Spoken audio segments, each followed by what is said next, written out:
Welcome, students, to the new section of notes titled France.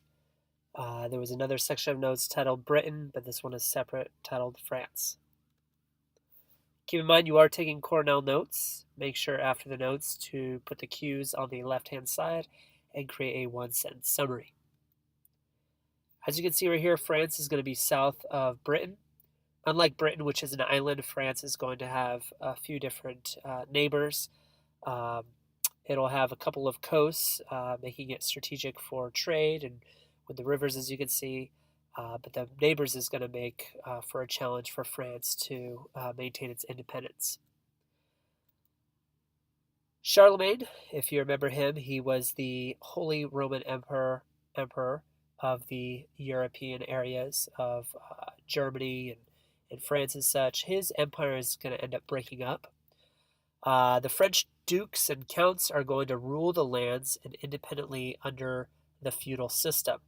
So we have the Roman Empire. The Roman Empire crumbles. Then we have Charlemagne's empire. His empire crumbles. So we go back to this idea of independent feudal lords and feudal manors and such, where counts and dukes are ruling their own lands. You don't have a unifying force. After the last of the Carolingian ruler died, Hugh Capet, an undistinguished duke, is going to take the place. And so the Carolingians, if you remember them, they were the Charlemagne's empire, starting with Pepin the Short, his father. So France is going to become unified and become their own unified force there under Hugh Capet. Hugh Capet.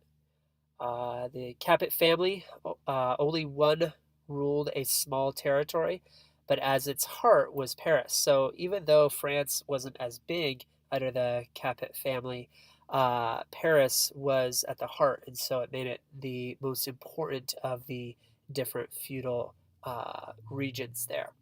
Eventually, he starts to expand power and unite all of France. So initially, he's just one of the dukes, if you will, one of the counts, and so he ends up controlling more and more of France as his empire continues.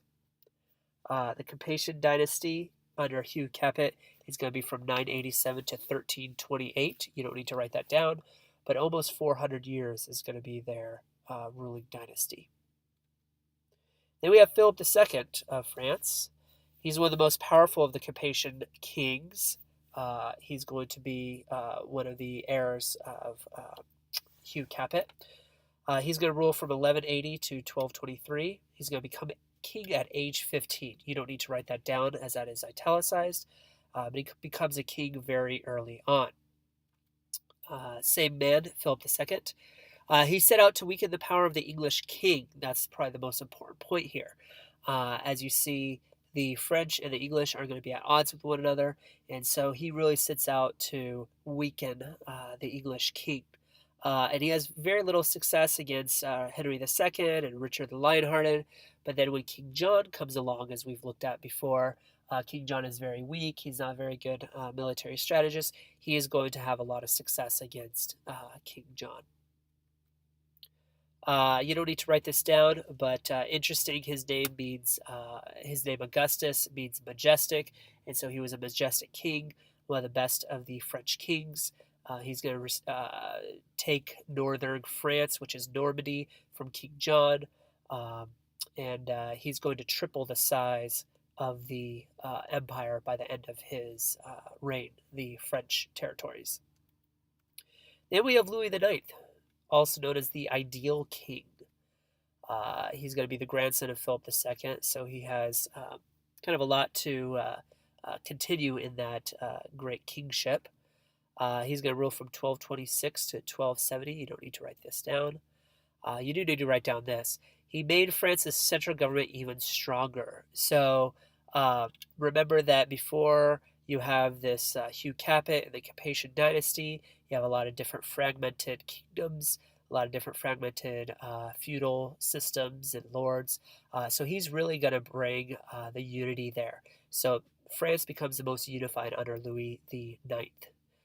He created a French appeals court. And again, this makes him very popular with the people, as the people are able to appeal things before not just the king, but their court system. So when people see that something is wrong, they're able to bring up their frustrations, their um, complaints before the court, and the king and the court is able to listen to them. So definitely an ideal king for the people. And the people really liked Louis the Ninth. You don't need to write this down, but he was actually canonized by the Catholic Church once he died. He became a saint because of how great of a king he was. Philip IV, he disputed the right of the Pope to control church affairs in his kingdom. He ruled from 1285 to 1314. This quarrel with the Pope actually had to do with money, as most quarrels are. The Pope did not want the priests to pay taxes to the king. The Pope felt like they shouldn't have to do that, and the king wanted these taxes from the priests. And so there's going to be a dispute that happens under Philip IV. So he's one of the lesser of the good kings because of his confrontation with the church there. The French king also called a meeting with his lords and bishops when he needed support for his policies. So even though he starts to have frustrations and disagreements with the church, he ends up actually asking his people for help with his policies. So when he doesn't get the church's help, he tries to get the people's help, the Lord's help, and then the church's help through the bishops. And this actually creates a system where the king becomes less and less important and the people become more and more important. As we saw with Britain, when the king tries to get support from the people, what actually ironically ends up happening is that the people end up getting more power. To win wider support against the Pope, Philip IV decided to allow even commoners in on these meetings. So he's listening to the lords, to the bishops, and now to the commoners. And he really sets up a seed for a democratic system in France here. He ends up creating what is called the Estates General. The whole meeting was called the Estates General that he creates. As you can see with this picture right here, you have the Lord on the left-hand side, and then next to him being the bishop, and then on the ground being the people. There was a fear in this cartoon that the people would gain too much rights if they, and too much power if they were included in this meeting. You need to write down what is underlined. So you have the church, the lords, and the commoners. You need to know those three. The church being the first estate, the lords being the second, and the commoners being the third estate. You don't need to write down the different estates, just church, lords, and commoners. Know those three made up the Estates General. Then we have the 100 Years' War between England and France. This is the first large conflict between England and France, even though England and France had minor conflicts before through the different kings. This is the first big one, and it lasts over 100 years long. This is an important war here, because the England and France are going to include other countries in on their war. The end result is that this ended medieval European society, so we have more of a less of a feudal system after this war and more uniting of these countries. This is the last of the Capetian king is going to die.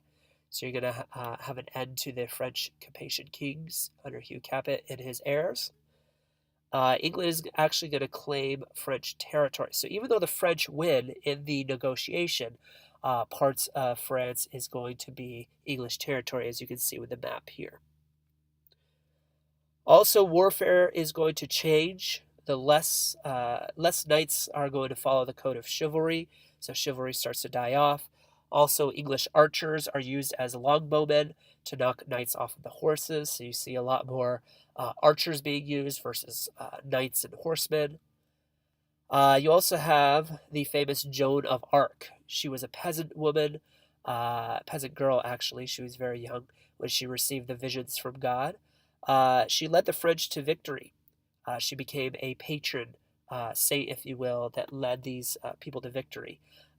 She was actually betrayed by the French to the English because she supported the wrong French side. So there were kind of a civil war, if you will, at the end of the Hundred Years' War between the French, and so she supported the different side than what was going to win, and so they end up betraying her to the English, and the English end up burning her at the stake, saying that she was a heretic, even though after the burning of the stake a few years later, she was deemed to be innocent of heresy, and actually she was canonized as a saint. Last thing here, the impact of the Hundred Years' Wars. There's a feeling of nationalism emerged in England and France. So people are no longer feeling allegiance to their individual medieval lords, their individual medieval manners, but now they're feeling like they are English or they are French. So there's this unity. It's kind of like in America. In America, oftentimes we feel like, oh, we're Californian, oh, we're from Texas, oh, we're from Virginia. But really, we are more American. We're more from the United States of America. So that centralization, that nationalism. The king was the national leader. Patriotism towards country, not feudal lord. Power and prestige of the French king is going to increase. And then we have what is called the English Civil War, known as the War of the Roses. You're going to have the Lancasters versus the Yorks, and they are going to meld together after the Civil War and create the Tudor dynasty in England. So the Hundred Years' Wars is going to end in an English Civil War called the War of the Roses. Thank you for taking these notes. Make sure to create a 1-sentence summary, and have a great day.